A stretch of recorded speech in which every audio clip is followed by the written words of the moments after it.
Como la... Dije, mira, la semana pasada tuvimos una reflexión sobre un tema que es muy importante, que tiene que ver con el compromiso que nosotros debemos tener para con el Señor por el hecho de que Él nos ha llamado, por el hecho de que Él nos ha eh, hecho parte de su reino, ¿cierto? Estuvimos reflexionando en cuanto a eso. Estuvimos viendo cómo es que la parábola de los talentos nos enseña una verdad súper importante y que debe estar presente en nuestras vidas siempre como cristianos. Vamos a dar cuenta delante del Señor. Va a llegar el día donde nos presentemos delante de Él y tengamos que decir: Señor, aquí está lo que me diste y esto es lo que hice o no hice con lo que me diste. Y eso nos debe a nosotros generar, y bueno, lo que meditamos y reflexionamos la semana pasada fue que lo que debería generarnos es cierto temor, porque ciertamente somos hijos de Dios, ciertamente si estamos en Cristo, si nos hemos arrepentido de nuestros pecados, si creemos en Cristo Jesús como nuestro Salvador, Él nos ha perdonado y no tenemos que preocuparnos por nuestra eternidad, en el sentido de que ya no hay condenación para aquel que está en Cristo Jesús, ¿cierto? Esa es nuestra seguridad. Una seguridad que no nace en nosotros, sino que nace en lo que Él hizo por nosotros. Sin embargo, tendremos que presentarnos igual delante de Dios.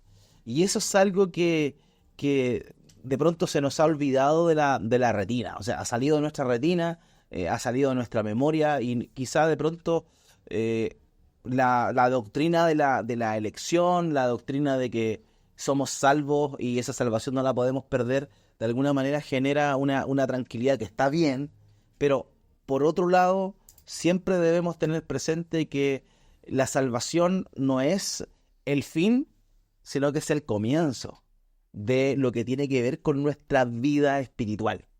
Ya, la salvación es lo que Dios nos dio para hacer posible que nosotros pudiésemos tener una comunión con Él y empezar a relacionarnos y generar que nosotros podamos vivir en su reino ahora bajo sus reglas. Pasamos de un reino de tinieblas a un reino de luz. La salvación es el puntapié inicial, pero a veces, ciertamente, está bien, tenemos, nos admiramos tanto de esa salvación que simplemente nos quedamos en esa etapa de admiración y de agradecimiento, lo cual está súper bien. Pero ese es el puntapié inicial para lo que viene de ahí en la eternidad, que es nuestra relación con el Rey de los cielos. ¿Cierto? El Señor Jesucristo dijo: arrepentidos y convertidos porque el reino de los cielos se ha acercado. Y eso es lo fundamental. El seguir a Cristo es una cuestión que va a, a prolongarse, o debería estar en nuestras vidas desde que llegó ese momento hasta el día que muramos. Y eso genera en nosotros un peso más allá de la gratitud, sino que un peso de que tenemos que ahora, con los bienes y bendiciones que hemos recibido de parte de Dios, ser responsables. Y eso fue un poquito la reflexión que tuvimos la semana pasada. Vemos que todos somos responsables de lo que Dios nos ha dado. Y analizamos la parábola de los talentos desde la perspectiva de que Dios reparte dones, capacidades, pero por sobre todo nos enfocamos en la responsabilidad. Porque todos tenemos diferentes cosas, ¿cierto? Dios nos ha dado, nos ha confiado diferentes cosas, pero en cuanto a eso es que cada uno es responsable de lo que Dios le confió y va a tener que presentarse un día delante de Dios a eso, a rendir cuentas por lo que Él nos dio y qué hicimos con lo que Él nos dio. Entonces, vuelvo a este tema, eso tiene que causarnos temor, un temor, no un temor que nos paralice, sino que un temor que nos movilice, un temor que nos lleve a enfocarnos, a hacer lo que tenemos que hacer y a ser diligente con las cosas que Dios nos ha dado. Ahora, esto hermanos míos, es muy importante porque nos motiva y nos encamina al ser diligentes, cosa que en esta época es complejo, porque tenemos múltiples distractores, ¿cierto? Tenemos múltiples responsabilidades, lo hemos conversado un montón de veces. La forma de trabajar hoy en día es una cuestión que los trabajos te consumen no tan solo las horas, sino que también te consumen la vida. Ya no es solamente un horario, sino que de pronto hoy ya te piden más del horario. No una preocupación, bueno, algunos que trabajan por turno es más fácil, terminó su turno, chao, hasta la próxima, pero la mayoría de las personas no tienen esos trabajos, son personas puntuales quienes tienen ese tipo de labor, los demás tenemos que estar enfocados en nuestra pega, ¿cierto?, en la mayor cantidad del tiempo. Y demanda una mayor preocupación, esa desconexión no es tan posible, ¿cierto?, en trabajos comunes y corrientes como la que tienen aquellos que trabajan en el mundo de la minería. Entonces, todas esas presiones, más la responsabilidad de la familia, ¿cierto?, del traer y proveer al hogar, generan que volvamos en una dinámica de ocupaciones, de que estemos siempre ocupados, de que estemos siempre enfocados en resolver aquellas cosas que están ahí, que tenemos que resolver, y nos olvidamos o relegamos a algún lado lo que es importante. Ahora, hermano, tenemos que estar preocupados porque vamos a dar cuenta, ¿cierto? Eso ya lo tenemos claro. Somos responsables delante de Dios, vamos a tener que dar cuenta y va a depender de lo que nosotros hayamos hecho, si vamos a oír al final del día, bien, siervo bueno y fiel, en lo poco has sido fiel, en lo mucho te pondré, entra al reposo de tu Señor, o si no, siervo malo, ándate al lloro y coger de dientes, las tinieblas de afuera. Y esa es la realidad. Vimos que a veces uno como que no se da cuenta que aquel que ha nacido de nuevo de verdad tiene la responsabilidad, tiene el deber de poder vivir conforme a un servicio al reino de los cielos. Es una asignación que Dios nos ha dado. Ya vivimos y morimos por Él. Ahora pertenecemos a este reino y tenemos que vivir para ese reino. Y eso es lo que Dios demanda. Y si tú no has nacido de nuevo, tú no vas a ser motivado, tú no vas a trabajar por el reino de los cielos. ¿Por qué? Porque es una evidencia de haber nacido de nuevo, el saber que uno le pertenece a un rey y tiene que servir a ese rey. Eso es lo que analizamos. O sea, el gran problema que vemos hoy es que muchas personas que creen que son cristianas en realidad no lo son. ¿Por qué? Porque sí, creo en Cristo, creo en Dios, creo que Jesús murió por los pecados, pero listo, eso es todo y no hay ni un compromiso mayor. Y lo que estuvimos viendo es que el Señor Jesucristo en un día, en el día del juicio, a muchos les dirá: no te conozco, ándate de aquí, apártate de mí, hacedor de maldad. Y el otro: oye, pero Señor, en tu nombre hicimos esto otro. No, yo no te conozco. Entonces siempre cuando en la Biblia se habla del lloro y el crujir de dientes, cuando se habla del lago de fuego y azufre, las tinieblas de afuera, es una alusión al castigo eterno, al castigo en el lago de fuego y azufre. Y las veces que se menciona en el Nuevo Testamento, siempre está relacionado a gente que decía seguir a Jesús. Y ese fue como el que nos detuvimos la semana pasada. O sea, la sorpresa es que las veces que el Señor Jesús habla del castigo en las tinieblas de afuera, donde será el lloro y el crujir de dientes, donde hay una expectación horrenda de fuego, y siempre habla del infierno no en función a los pecadores que no se han arrepentido, curiosamente, sino a quienes creen que están dentro y son parte del reino de los cielos, pero que no están obrando como alguien que está dentro de ese reino. Entonces lo que siempre tenemos que preguntarnos es, ¿tenemos certeza de salvación? Perfecto, pero lo que somos se manifiesta en lo que hacemos. ¿Ya? Lo que somos se manifiesta en lo que hacemos. Nuestra identidad se revela en lo que cómo actuamos. Y ahí está el punto. Podemos tener momentos bien álgidos en la vida de fe, de servicio al Señor, pero de pronto pueden venir tiempos donde hay más sequía, donde no estamos tan apasionados, pero sabemos que el deber manda. Sabemos que el deber de ser parte de ese reino es algo que nos motiva y que nos lleva a hacer las cosas como debemos hacerlas. Y ese es el punto, es como, no sé, un caso, bueno, Jano tiene experiencia en el tema del mundo militar, pero el deber, ¿cierto? Y el deber para con la nación es un deber que está por sobre todo, ¿cierto? ¿O estoy equivocado? Es un deber sobre todo, o sea, mi responsabilidad.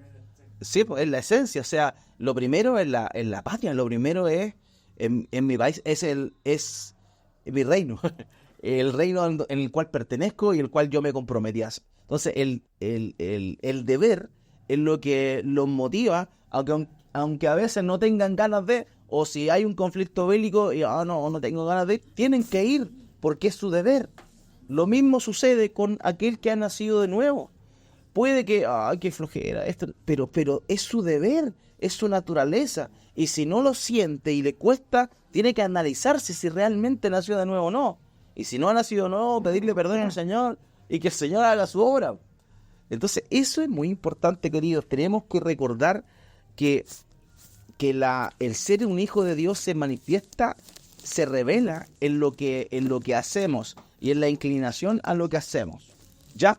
Ahora, fuimos removidos, fuimos ahí bien golpeados por la palabra del Señor, pero hoy día quiero compartir con ustedes lo que sigue de eso, y es la motivación que nosotros tenemos que tener para poder disfrutar cumplir con el deber de la responsabilidad que Dios nos ha delegado, porque es un deleite. El apóstol Pablo lo dice, hoy yo me extiendo hacia adelante. Pablo dice que con él se goza en la aflicción.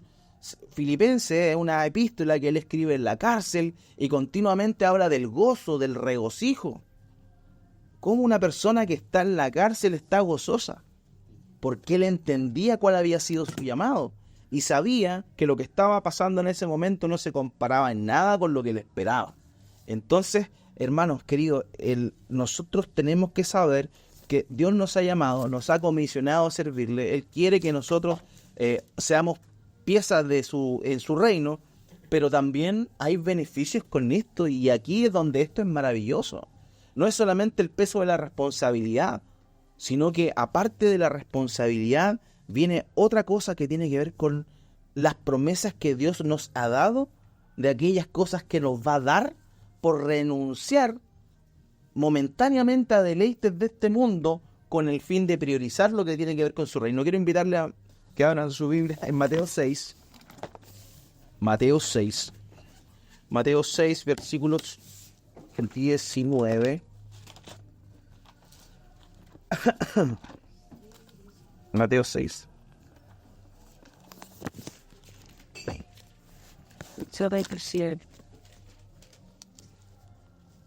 Mateo 6, 19 al 20.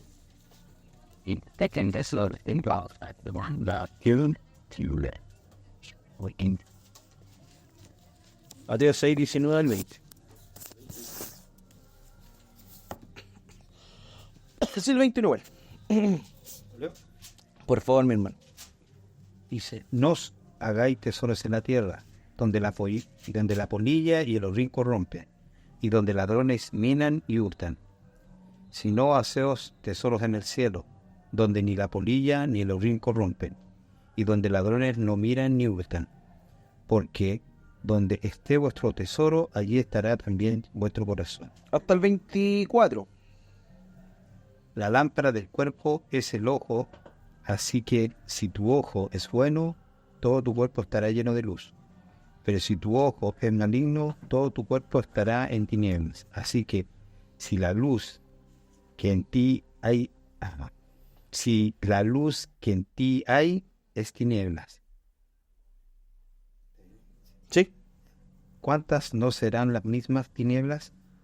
Ninguno puede servir a dos señores, porque o aborrecerá al uno y amará al otro, o estimará al uno y menospreciará al otro. No podéis servir a Dios y a las riquezas. Ok. Entonces, aquí pareciera que hay como una... Está hablando un tema, se pega un salto y vuelve a terminar lo mismo, pero la verdad es que no hay un salto. Todo lo que ha hablado, todo lo que el Señor Jesucristo está hablando aquí es lo mismo. es el mismo contexto. Empieza a decir, no se hagan tesoro aquí en la tierra, ¿ya? Ciertamente tenemos afanes, tenemos que cumplir con cosas, tenemos que tener recursos, pero no es nuestro fin el ocuparnos de forma exclusiva en juntar cosas para ahora, ¿ya? Dice, no hagan, ¿por qué? Porque aquí la polilla y el orín corrompen las cosas. El óxido se come todo, ¿cierto? La salinización se come todo. No hay muralla que aquí en Antofagasta no haya que repasar después porque se saliniza, se empieza a descascarar todo. La pintura queda en manchas blancas, hay que... Antofagasta. Lo que no pasa en otros lados, aquí pasa. Pero es una realidad, o sea, las cosas que nosotros podemos luchar por alcanzar en este mundo van a quedar en este mundo. Ya en este mundo van a quedar. Nuestra esperanza no es como los egipcios, que los egipcios se iban con sus mejores pilchas, ¿cierto? Se iban ahí claro, inclusive llevaban comida, ¿cierto? Para que en la otra vida no pasaran hambre. Eso era la dinámica. Y bueno, ya algunos les ponían, ¿cierto?, las monedas en los ojos porque tenían que pagarle al... ¿Cómo se llamaba ¿Cómo? Claro, el que atravesaba el río Estigia, ¿no? Sí, Estigia. Claro, había que poner... las monedas se las ponían en los ojos. Claro. ¿Por qué? Porque por cruzar... Estaba el mito de que tenían que cruzar el río, tenían que llevarlo de un lado a otro. Entonces tenían que pagarle al que nos trasladaba. O sea, la cultura antigua.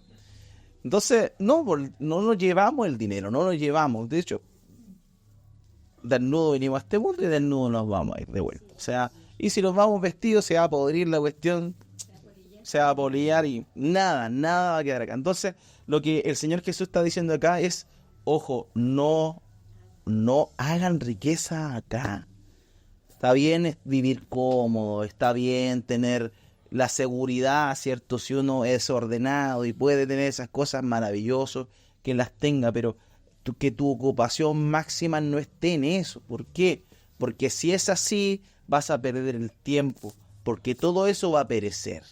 Todo eso va a quedar acá, en este mundo, pero no va a pasar para el otro lado. Dice, ¿por qué? Porque, vaya de nuevo, buen tamaño leche. Dice, si no, háganse tesoro en el cielo, donde ni la polilla ni el oro corrompan, y donde los ladrones no minan ni hurtan. El minar, bueno, ustedes saben que en la antigüedad, en el tiempo del Señor Jesucristo, en el mejor de los casos, las casas que habían eran de barro cocido, con paja, y entonces el minar era que los ladrones hacían hoyos, empezaban a hacer hoyitos en lugares donde no los veían, y empezaban a minar la casa. Entonces así después podían entrar a robar. Porque donde esté vuestro tesoro, allí también estará vuestro corazón. O sea, si nuestro corazón está enfocado en las cosas del mundo y no en servir al Señor para poder recibir de parte de Él aquellas cosas que perdurarán por la eternidad, significa que estamos perdiendo de vista nuestro norte. Estamos honestamente perdiendo el tiempo. Y después el versículo 22 dice, lámpara del cuerpo es el ojo, así que si tu ojo es bueno, todo tu cuerpo estará lleno de luz. Dentro de la cultura hebrea, el ojo tenía que ver, cuando se dice que el ojo es bueno, tiene que ver con la codicia. Porque el órgano, dentro de la cultura hebrea, el órgano que llevaba a la codicia era el ojo. Entonces dice, si tu ojo es bueno, está hablando, si tu ojo no es codicioso, todo tu ser está en luz. Pero si tu ojo es codicioso, todo está en tiniebla. Entonces por eso habla de lo mismo, tiene el mismo sentido, no cambia el tema. A veces si tu ojo, hay algunos que dicen, si tu ojo es bueno, lo que mira, ¿cierto? No tiene que ver con lo que mira, tiene que ver con que dentro de la cultura hebrea, cuando se hace alusión a lo que miran, es una alusión a la codicia, porque el ojo era el miembro que estaba relacionado ¿a qué? A la codicia. Entonces si tu ojo es bueno, todo tu ser está en luz, pero si tu ojo es maligno, todo tu cuerpo estará en tinieblas. Así que si la luz que hay en ti es tinieblas, ¿cuántas no serán las mismas tinieblas? Está diciendo básicamente, o sea, si lo poco que hay en ti de luz en realidad es codicia, Vas a preocuparte ¿de qué? De las cosas de este mundo y vas a estar en tinieblas. Y después dice, nadie puede servir a dos señores, porque a uno aborrecerá y amará al otro, o estimará a uno y menospreciará al otro. No pueden servir a Dios y a las riquezas. Y aquí está haciendo lo mismo que comenzó diciendo. Dos reinos, dos reyes. Las cosas de este mundo o las cosas del el mundo venidero. Son las dos cosas que tenemos. En esta hay una tensión en esto, hay como una dialéctica, dos cosas que se oponen. Por un lado, el enfocarse en las cosas del reino que son eternas, y por otro lado, las cosas de este mundo. Ahora, obviamente para nosotros que somos carnales y que tenemos nuestras debilidades y que tristemente nuestros ojos no pueden mirar lo que nos espera, ¿cierto? Preferimos aquello que es más a nuestro alcance, ¿cierto? Que está más a nuestro alcance. La comodidad, el invertir en las cosas de este mundo nos trae cierta seguridad, cierta tranquilidad. Pero como las cosas del reino de los cielos no son palpables a simple vista, no son muchas veces codiciables para nosotros. No las anhelamos porque no las vemos. Y somos tan visuales, no sé, un iPhone 15 Pro Titanium, qué rico, ya con la media pantalla, 3 cámaras, me voy a ver mis selfies para quedar bonita. La codicia de lo que veo, cómo me puedo proyectar, qué es lo que puedo, y eso genera cierta seguridad en mí, algo que yo quiero, algo que yo puedo tener en este mundo y lo puedo disfrutar. Pero las cosas que no vemos, Pablo dice que son más reales que las que vemos. Sin embargo, esas cosas, como no las podemos ver, no las podemos dimensionar, no son tan atractivas. Pero, hermanos míos, esas son las mejores cosas. Esas son las mejores cosas. Y cuando servimos al Señor, cuando nos preocupamos de cumplir con lo que el Señor nos ha mandado, cuando nos relegamos o nos ponemos en un segundo plano con el fin de que las cosas del reino sean lo primero, ahí cambia todo. Ahí cambia todo en nuestras vidas y sembramos para aquello que no se va a corromper. Estamos sembrando porque un día nos presentaremos delante de nuestro Señor y ese día Dios va a dar retribución. Va a dar pérdida para aquellos que pudiendo haber hecho algo no lo hicieron, como el caso de la parábola del sembrador, pero también va a haber ganancia no mereciéndola. Y esto, hermanos, es tremendo. Nosotros no merecemos nada, lo sabemos, ¿cierto? La salvación es inmerecida, partemos de esa base, pero Dios no es deudor de nadie, Dios da recompensa, Dios paga, y nosotros recibiremos una recompensa si sembramos en aquellas cosas que son para la eternidad. Por cada servicio que hacemos al Señor, por cada servicio que lo hacemos entre nosotros, por cada cosa que hacemos desinteresadamente para exaltar el reino del Señor, para exaltar el nombre del Señor, esas cosas Dios las va a pagar. Dios las va a pagar. Y eso es lo que, como no tenemos la visión, digamos, a corto plazo, nos equivocamos y pensamos que no la dimensionamos con todo el tenor que esta tiene. Por favor, Mateo capítulo 16, versículo 27. Mateo 16, 27. Hermanos, el Señor viene y el Señor va a pagar. El Señor va a pagar, hermano.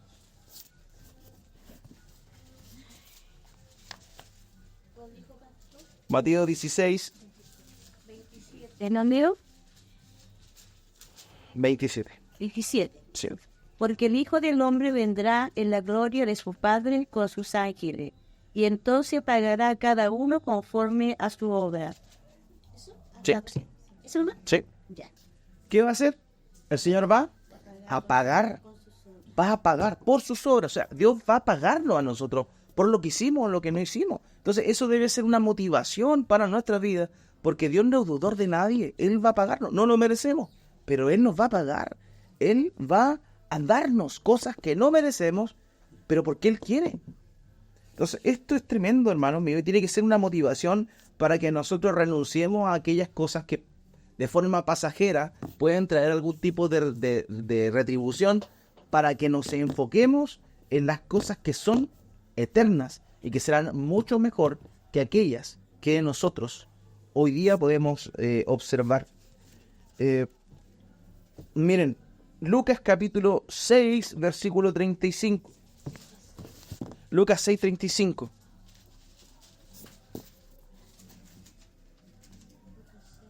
Lucas 6, 35.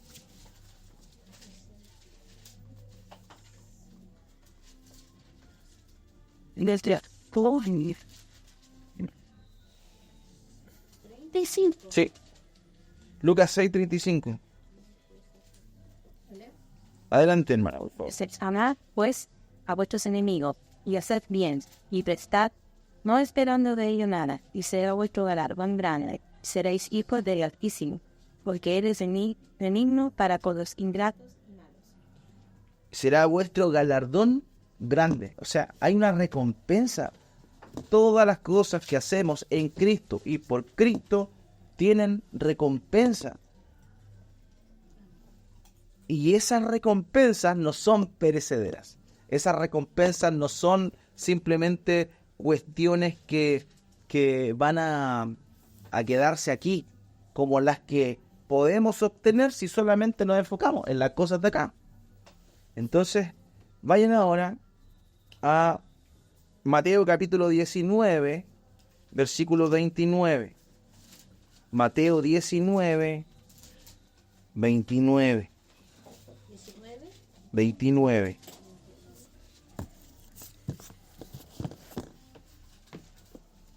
Sí, por favor. Y a cualquiera que haya dejado casa, o hermano, o hermana, o padre, o madre, mujer, o hijo, o tierra, por mi nombre recibirá 100 veces más, y heredarán la vida eterna. ¿Sí? Sí. Vemos acá que hay una promesa del Señor que toda renuncia en este mundo. Suegra no dice, por si acaso. Lo veo una vez falta. Yo te vi y dije,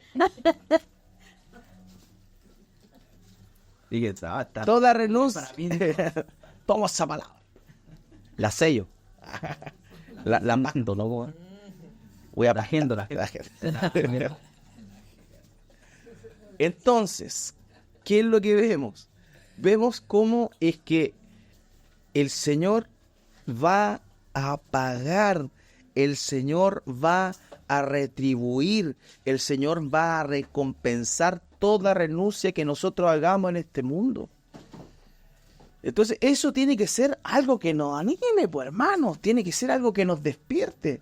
Porque, a ver, Abraham Maslow decía que el ser humano tiene muchas necesidades.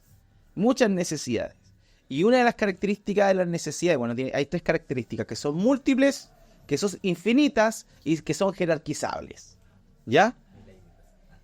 No, él citó a Abraham Maslow, que es un sociólogo antiguo. Somos de la misma escuela con Milley. Entonces, el tema en cuestión acá es que siempre nosotros el ser humano tiene necesidades, e intentamos suplir esas necesidades. Pero ¿quién más conoce nuestras necesidades que Dios? ¿Y quién es el único que puede suplir nuestras necesidades aún más de lo que nosotros mismos pensamos que necesitamos? Es Él, nadie más. Y Él va a pagar, Él no es deudor de nadie, hermano mío. Entonces, eso tiene que ser algo que nos motive a renunciar a cosas por otras mejores, a postergar cosas por otras mejores, a decir a esto no, por esto sí. Después de, todos sabemos que la generación dorada del fútbol chileno ya está en su last dance, está en su último baile, en su último tiempo, y ha estado de moda el entrevistar a ellos, a Alexis, a Claudio Bravo y a otros próceres del fútbol chileno. Y una de las cosas que a mí me llama la atención, que cada uno de ellos que triunfó, salvo Arturo Vidal, que ya es extraterrestre, se tomaba dos botellas de ron y después iba a jugar como si nada. Él aparte, ¿ya? Pero todos los demás hablan de renuncia. Dicen que era su sueño, que ellos renunciaron a ciertas cosas porque era lo que ellos querían hacer, lo que ellos querían lograr. Y después de el tiempo, y ya que están en el ocaso de su carrera, miran para atrás y dicen, lo logramos. Pero eso generó mucho sacrificio. Eso provocó mucha renuncia a uno mismo, lo que uno debía hacer. comer bien, cuidarse, practicar, dar el extra, hacer una vuelta más, llegar una hora más temprano, irse una hora más tarde, todo eso generó lo que ellos son hoy en día. O sea, todo ese sacrificio que ellos tuvieron dio su fruto. Imagínense, se lo dice Alexis Sánchez, ¿me entendí? Pero el Señor nos dice en su palabra que Él no es deudor de nadie y que Él va a pagar y que el galardón viene. He aquí vengo pronto y mi galardón conmigo.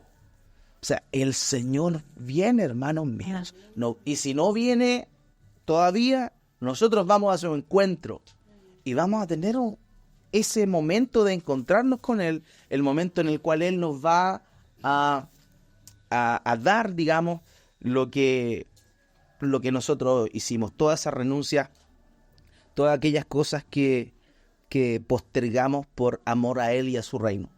Entonces, yo les quiero animar, partir de esa base, de animarles, porque el tiempo, hermano, es poco, queda poco tiempo. Yo sacando cuenta, ya tengo 38 ya, el descuento para los 40, después de los 40 a los 70 no es nada, por hermana, es un abrir y cerrar de ojos. Entonces, entendiendo eso, bueno, entendiendo esas cosas, uno se da cuenta que el tiempo pasa, no perdona a nadie, todavía te falta. Y la verdad, queridos, es que cada día estamos más cerca de nuestro encuentro con el Señor. Sea como sea, ya sea que partamos de este mundo o bien que Él venga, pero cada día es un descuento. La pregunta que yo les quiero dejar, hermanos, hermanas, es ¿en qué estamos trabajando? ¿Para qué estamos trabajando? ¿Para qué hacemos lo que hacemos? ¿Qué esperamos con lo que hacemos? ¿Qué esperamos con nuestra renuncia? Hemos entendido la necesidad que tenemos, porque para nosotros debería ser una necesidad el poder ponernos a disposición del reino de los cielos, ponernos a disposición de lo que el Señor quiere y poder tener el privilegio de ser parte de algo mucho más grande que nosotros, que es el reino de Dios. Debemos motivarnos porque estamos en la última recta, en la final lap, y aquí hay que dar todo, hay que dar el todo, hay que poner todo de nuestra parte, porque el Señor no lo necesita, ojo, Él no nos necesita. Sin embargo, como Él nos ha hecho parte de Él y nos ha dado su identidad, somos hijos de Dios. Él nos salvó para que nosotros hiciéramos lo mismo que Él.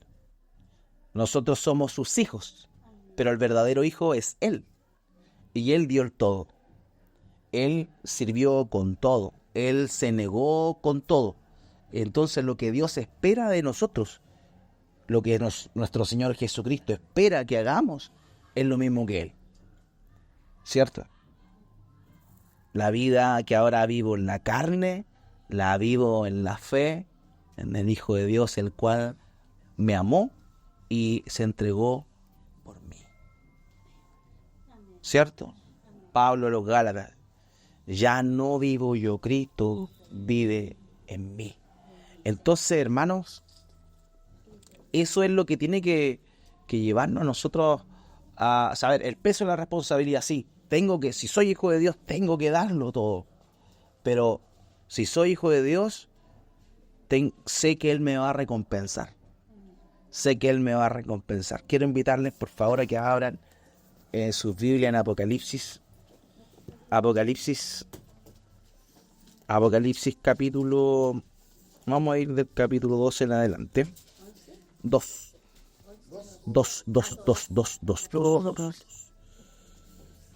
Capítulo 12 en adelante. Y quiero... 2.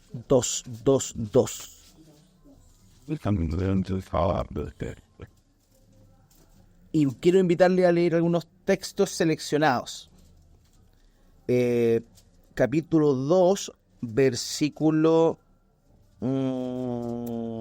7. Apocalipsis 2, 7. Sí, por Ya, favor. sí. El que tiene oído oiga lo que el Espíritu dice a la iglesia. Al que venciere le daré a comer del árbol de la vida, el cual está en medio del paraíso de Dios. El que venciere le daré de comer del árbol de la vida. Ese, pregunta a ustedes, ¿les suena ese término, árbol de la vida? Génesis. ¿Y qué creen ustedes que representa eso? Ven el paraíso Vida eterna. Vida eterna. Pero hay un detalle que está ahí de una manera que hay que inferirlo.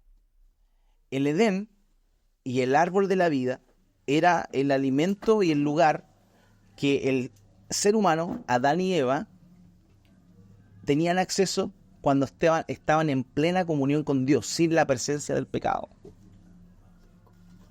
Y lo que el Señor promete al que venciere, ojo, al que venciere, es que va a poder comer nuevamente del árbol de la vida. Es decir, que va a tener no solamente la promesa de vida eterna que aparece acá, sino comunión, como aquella que tenía Adán y Eva.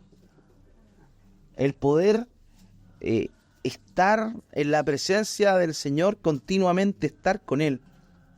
Capítulo 2, pero ahora el versículo 11.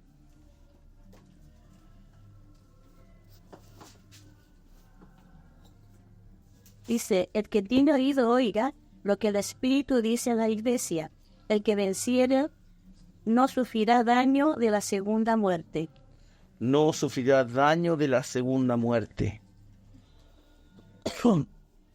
No sufrirá daño de la segunda muerte. O sea, no irá al lago de fuego y azufre. La muerte segunda es el lago de fuego y azufre. O sea, sabemos que aquí hay una promesa de aquellos que vencen no irán al castigo eterno. Perfecto. Ahora, vamos al versículo 17.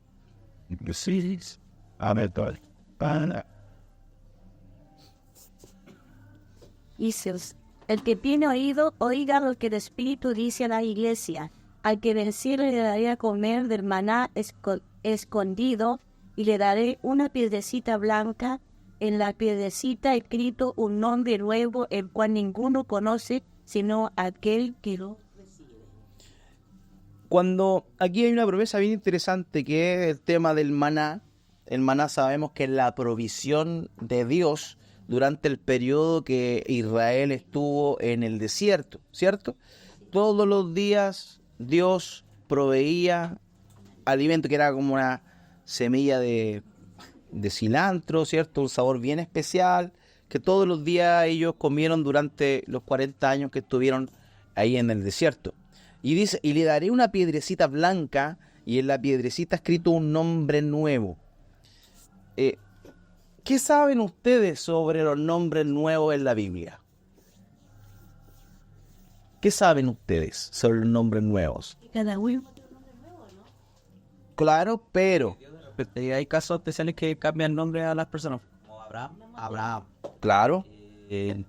Jacob a Israel. No, perdón. No es nuevo. Ya, pero por lo menos entiendo. Ahora, ¿qué significa el nombre? De que Dios supuestamente le prometía algo. A Abraham le prometió el hecho de que le iba a hacer una generación grande. Y por eso que cambió de Abraham, que era padre antecedido, a padre de multitudes. Y a Jacob, por el tema de que como que seguía la promesa y él iba a ser como el Israel en sí, porque estaba con Dios. Sí, está bien, pero ojo, porque cuando Dios llama a Abraham y le da la promesa, no le cambia el nombre al tiro, Se le cambia la segunda, porque hay 3 confirmaciones de la promesa. En la segunda le cambia el nombre. O sea, existe una confirmación. Ahora, no. Hay 3 confirmaciones porque está también la de Sodoma y Gomorra cuando el ángel del Señor va con los otros 2 a Sodoma y Gomorra. Entonces, lo que nos dice un cambio de nombre siempre es un cambio de relación de Dios con aquel que le cambia el nombre. ¿Ya? Siempre es un cambio de relación. Por ejemplo, es lo que vemos el ejemplo de Abraham, ¿cierto? El ejemplo de Israel, aunque Israel nace desde la lucha de Jacob con el ángel, ¿cierto? Ahí en ese lugar donde luchó con Dios, ¿cierto? Y ahí aparece ese nombre. Pero también hay otros casos en el Nuevo Testamento, como el de Simón, Pedro. Es el mismo nombre. Pablo y Saulo es el mismo nombre. A veces está el mito de que le cambió el nombre a Pablo, pero no. Pablo es en griego y Saulo es en hebreo. Es el mismo nombre, es como una... ¿Cómo se llama eso? Cuando una palabra se modifica a otro idioma. ¿No? Pero a esta hora no.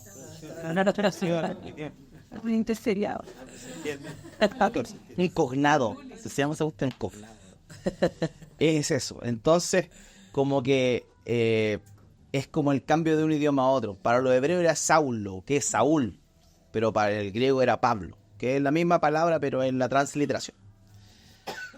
Tenemos el caso de Simón Pedro, ¿cierto? Que le cambia el nombre de Simón, que significa el que escucha, a Cefas, ¿cierto? Que tiene que ver con una piedra. Entonces, cuando hay un cambio de nombre, hay un cambio de perspectiva de parte del que lo está cambiando. O sea, Dios no veía a Abraham como un padre enaltecido, sino que él lo veía como un padre de multitudes. Dios no veía a Sara ahora como una mujer que era dominante, sino que ahora la veía como una princesa. Por eso les cambia el nombre. Entonces, es un cambio de identidad, un cambio de relacional.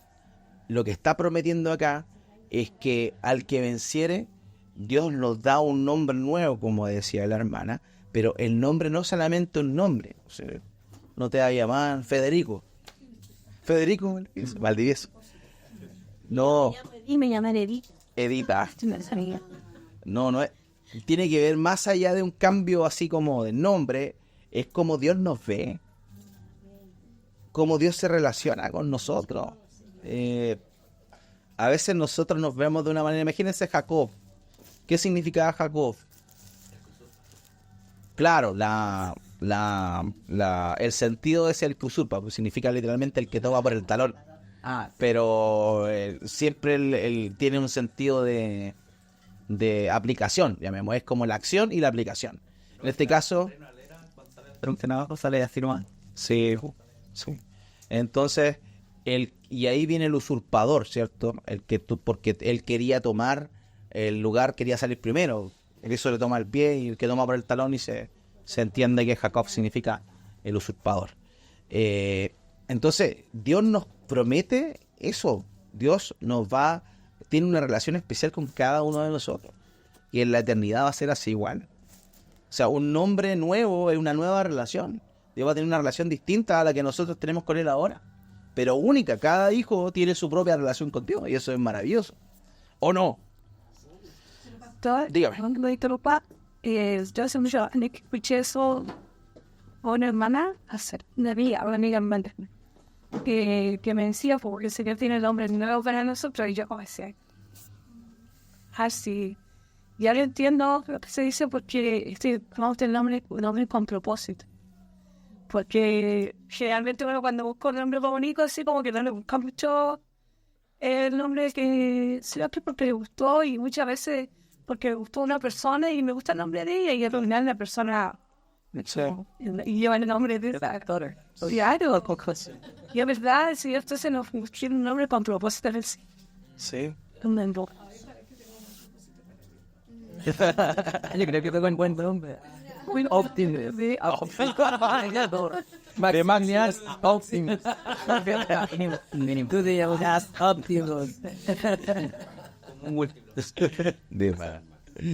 Entonces, eso es una nueva relación con nosotros, una relación única con nosotros. Y es el nombre que tenemos como Dios nos ve, porque a veces tenemos malas impresiones o como la gente, a veces pensamos que la gente nos ve de una manera, nosotros nos vemos de una manera, pero ¿cómo nos ve Dios?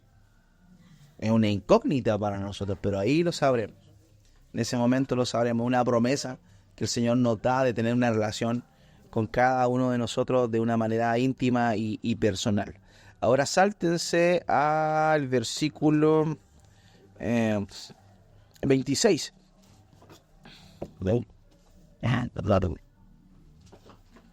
26. Sí. Al que venciere y guardaré mis obras, hasta el fin yo le daré autoridad sobre las naciones. El 27 igual. Y el 28 y el 29. Hasta el fin. Hasta el 29, mi hermanita. Y las regirá con barra de hierro y serán quebradas como vaso de alfarero, como yo también he recibido de mi Padre. Y le daré la estrella de la mañana. El que tiene oído oiga lo que el Espíritu dice a las iglesias. Esta parte ya se pone como un poco rara, ¿no? Así como, Lo otro era como más entendible, esta parte es un poquito más, pero tiene que ver con el estado eterno. El estado eterno, hermanos. Dios, según Pedro, aquí uno podría decir, oye, esto quizá no es tan literal, ¿cómo nos va a dar autoridad sobre naciones? ¿Seremos reyes? Pero es Apocalipsis, entonces puede ser algo figurativo, pero gracias a Dios que también nos dio Pedro, donde dice que nos hizo real sacerdocio, nación santa, ¿cierto? Pueblo adquirido por Dios. Él nos ha hecho reyes y sacerdotes. O sea, es una promesa que en el estado eterno nosotros reinaremos. Reinaremos. ¿En serio? Eso es la promesa de Dios, que nosotros vamos a reinar en este nuevo cielo y esta nueva tierra.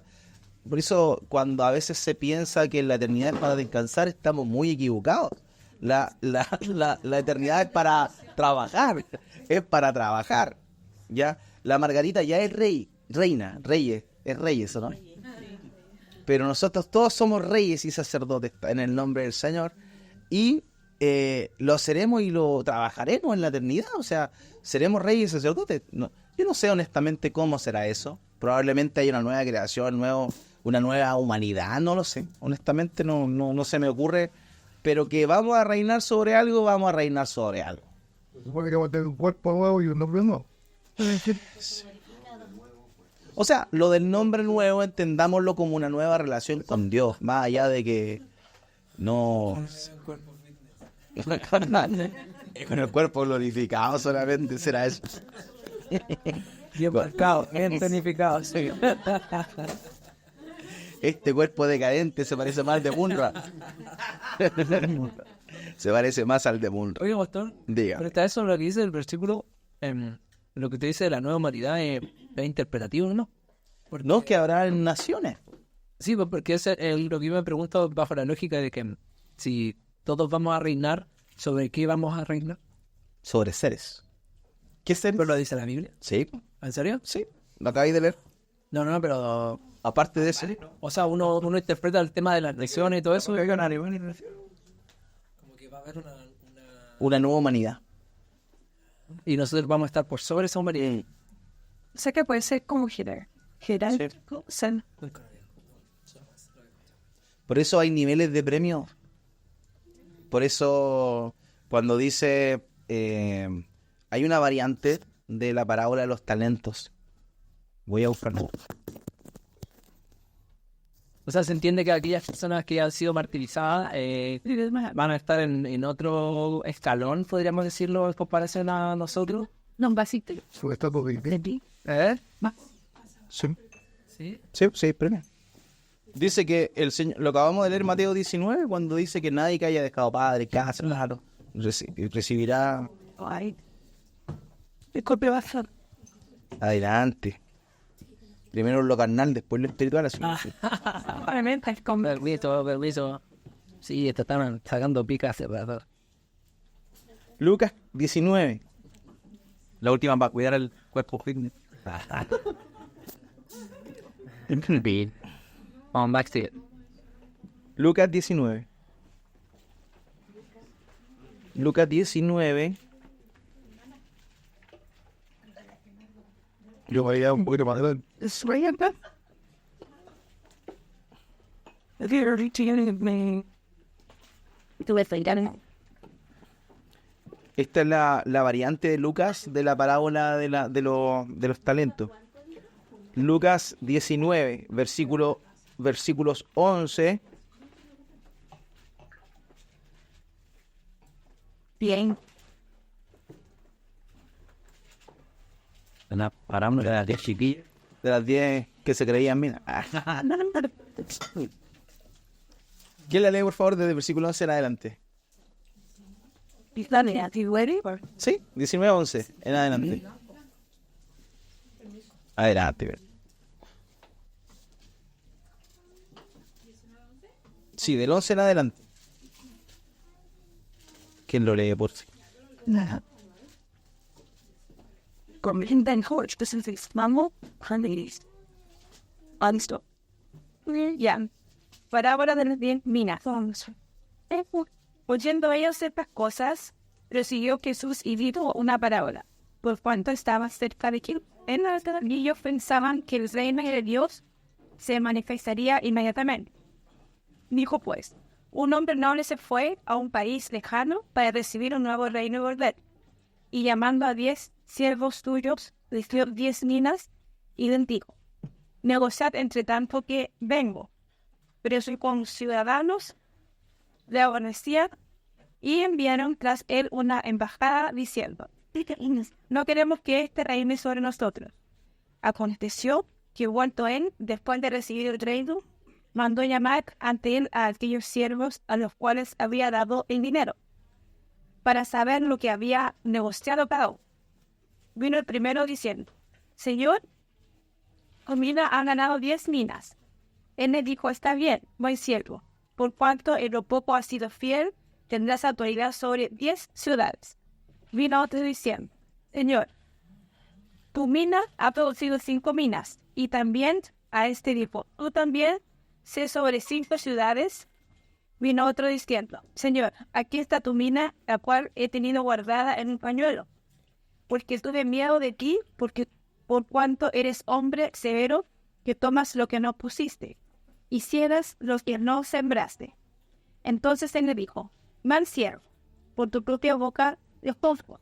¿Sabías que yo era hombre severo, que tomo lo que no puse, y que ciego lo que no sembré? ¿Por qué pues no pusiste mi dinero en el banco para que al volver yo lo hubiera recibido por los intereses? Y dijo a los que estaban presentes, quitadle la mina y dadle al que tiene las 10 minas. Ellos le dijeron, Señor, tiene 10 minas. Pues yo os digo que a todo el que tiene se le dará, mas al que no tiene, aún lo que tiene se le quitará. Y también a aquellos mis enemigos que no querían que yo reinase sobre ellos, traedlos acá y decapitadlos delante de mí. Esta es la variante violita de la parábola de los talentos. Y donde se hace más evidente el tema de la recompensa que le da a los siervos.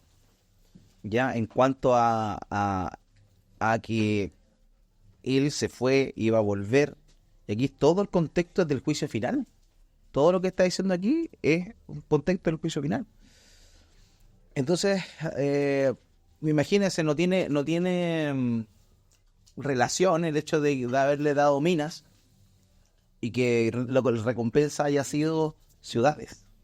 Entonces tiene que ver con eso. O sea, el rey se va, pero el rey a sus siervos los hace reyes. Esa es la idea. Entonces eso mismo se ve también en Apocalipsis y también se ve en pasajes del Antiguo Testamento, particularmente en los Salmos, donde se habla de la promesa del reino futuro. Entonces, por ejemplo, y es ahí donde los dispensacionalistas hablan del milenio, por ejemplo. y el milenio va a ser como eso, pero en realidad la Biblia habla de eso no a un periodo limitado de 1000 años, sino a la eternidad.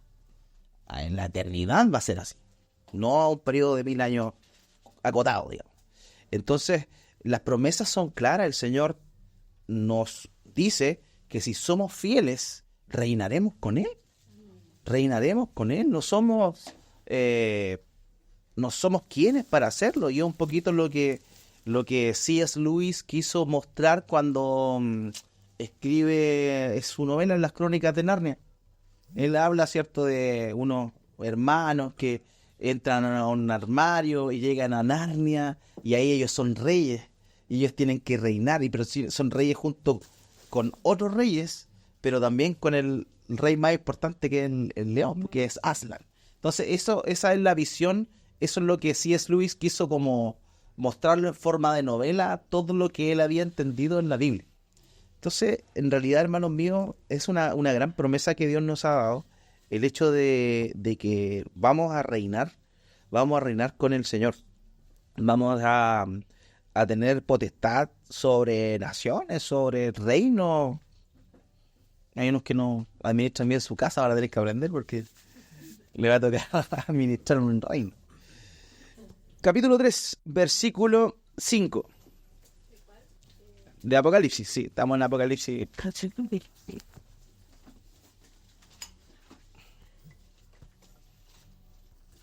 Capítulo de Sí. sí. Amén. El que venciere se le vestirá de vestiduras blancas, y no borraré su nombre del libro de la vida, y confesaré su nombre delante de mi Padre y delante de los ángeles. Amén. O sea, vestiduras blancas, y no borraré su nombre del libro de la vida, y confesaré su nombre delante de mi Padre. ¿Se acuerdan cuando el Señor le dice, el que me negare delante del hombre, yo lo negaré delante de mi Padre que está en los cielos? Esto es lo que está acá, el cumplimiento de eso. O sea, en realidad hay una proclamación por parte de Dios, un reconocimiento por parte de Dios público para con nosotros. Y eso es tremendo. O sea, no tiene nada tiene comparación con las tremendas promesas que Dios tiene para con nosotros. Bueno, finalmente el capítulo 3, el versículo 12. 3:12. Al que venciere, yo le haré columna en el templo de mi Dios, y nunca más saldrá de allí. Y escribiré sobre él el nombre de mi Dios y el nombre de la ciudad de mi Dios, la nueva Jerusalén, la cual desciende desde el cielo de mi Dios y de mi nombre nuevo. Cuando dice, yo lo haré columna del templo de mi Dios, y nunca más saldré de allí, y escribiré sobre el nombre de mi Dios y el nombre de la ciudad de mi Dios, tenemos que entender la dinámica del significado del templo para la nación hebrea. El templo es el lugar donde Dios se relaciona con su pueblo, donde está su presencia. El templo era muy preciado, por eso es que Salomón invirtió todo lo que tenía para poder hacer un lugar apoteósico, así estratosférico, con el fin de que quedase en evidencia visualmente que ese lugar era el templo donde la presencia de Dios venía. Por eso las construcciones fueron, el templo de Salomón fue monumental. De hecho, se veía desde muy lejos, una persona que iba camino a Jerusalén, desde muy lejos podía ver el templo, justamente porque a cierta hora el sol le pegaba y todas las cosas de oro proyectaban un esplendor glorioso. O sea, todo fue pensado porque Salomón sabía que la representación del templo era el lugar donde Dios se reunía con su pueblo y tenía comunión con él. Entonces aquí dice algo bien interesante, dice, yo lo haré columna en el templo de mi Dios, o sea, el lugar donde Dios mora, nosotros estaremos con él eternamente. Eso es lo que quiere decir. Dice, y no saldrá de allí más, o sea, nunca más vamos a estar lejos de la presencia y de la gloria de Dios. Recordemos que nadie podía ver la gloria de Dios. De hecho, personas que vieron manifestaciones angelicales, que se conocen como teofanías, ¿cierto? Representaciones de la deidad por medio de ángeles, por medio de otras cosas, pensaban que iban a morir, porque la gloria que veían era tan grande y se sentían tan pecadores que pensaban que iban a morir fulminados. Pero ahí dice en la Escritura que nosotros vamos a estar con Él y nunca más vamos a alejarnos de Él. O sea, vamos a estar en una presencia continua con Él en su compañía y vamos a ser parte de Él.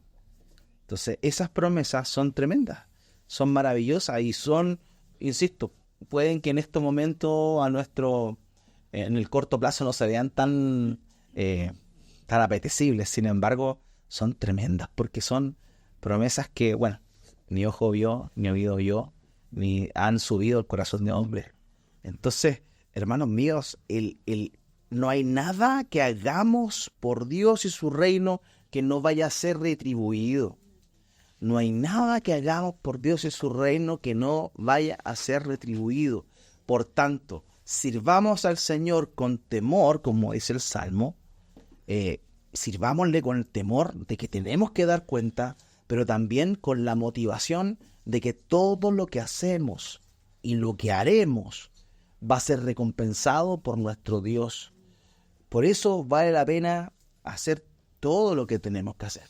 Por eso vale la pena renunciar a cosas, por eso vale la pena seguirle hasta el final.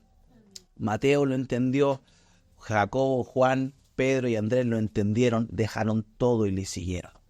¿Por qué? Porque no hay mejor lugar donde podemos estar que estar sirviendo al Señor. Entonces, hermano, yo quiero motivarlos de corazón y para que no olvidemos estas tremendas verdades. O sea, no sabemos lo que se nos viene. No lo sabemos.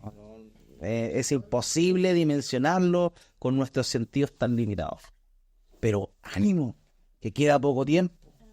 Ánimo. Gracias. Que el Señor ya está a la puerta. Ánimo, porque el tiempo es breve. Queda poco tiempo para que todo esto acontezca. Insisto, ya sea que nosotros vayamos a su presencia o ya sea que Él venga y dé por cierre todo esto. Así que yo les animo, hermanos míos, que podamos de corazón poner el extra, correr la milla de más, cargar lo que venga, hacer lo que nos toca, lo que nos corresponde, pero con gozo, sabiendo que el galardón es. ¿Qué piensan, hermanos?